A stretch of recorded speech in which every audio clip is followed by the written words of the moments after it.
The Tub People! The Tub People stood in a line all day on the edge of the bathtub. There were 7 of them, and they always stood in the same order: the father, the mother, the grandmother, the doctor, the policeman, the child, and the dog. They were made out of wood, and their faces were very plain. They could smile, or frown, or cry, or laugh. Sometimes they would even wink at each other, but it hardly showed. The father of the Tub People liked to play sea captain. He would take the mother, the grandmother, and the child for a ride on the floating soap. The others stood on the edge of the tub and waved. Once in a while, the child of the Tub People would slide off the soap into the warm bath. "Help! Help!" and the captain would rescue him. "We're coming! We're coming!" The policeman and the doctor liked to have water races, bobbing from one end of the tub to the other. The child would cheer. The grandmother would say, "Hush, you're very noisy." When bath time was over, the Tub People always lined up along the edge of the bathtub. The father, the mother, the grandmother, the doctor, the policeman, the child, and the dog.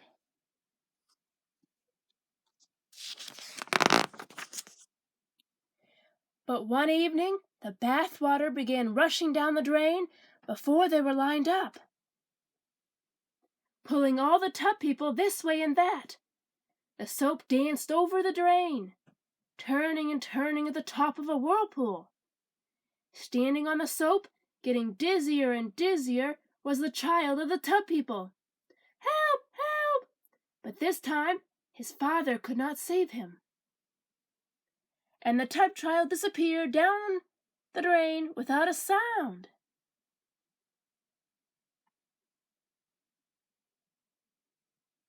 The tub mother pressed her face to the grating.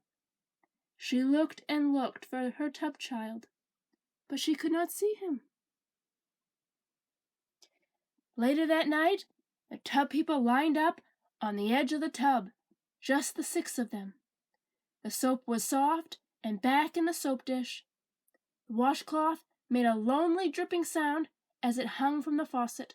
The Tub People felt very sad. The next night, the 6 Tub People climbed onto the washcloth raft. They called and called for their tub child. Of course, they knew exactly where their child had gone, but somehow they felt comforted by calling for him. "Honey, where are you? Come home now. Please come back." But he did not answer. Every evening, the Tub People continued to float in the bath water, but in time they stopped calling, and they never winked at each other any more. Then an unusual thing happened. The bath water began going down the drain slower and slower. Big people came and peered into the tub. "What's the matter with the tub drain?" they asked. They filled the room with deep voices and blocked the light. "What's the matter with the tub drain?" The Tub People stood woodenly in their line. If they could have spoken, they would have shouted out what a terrible drain that was, and how it had sucked away their little tub child. But they were silent.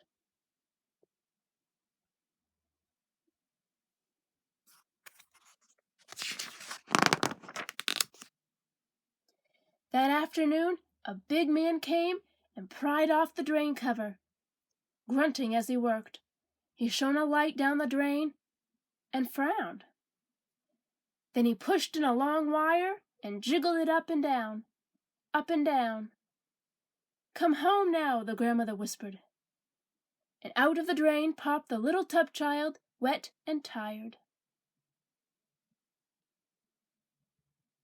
The Tub People stood in a line, quietly watching. One by one they smiled, the father, the mother, the grandmother, the doctor, the policeman, and the dog. And the tub mother had little soapy tears running down her wooden cheeks. But the big man did not look at them. He tossed the tub child in his toolbox, shut it with a click, and left.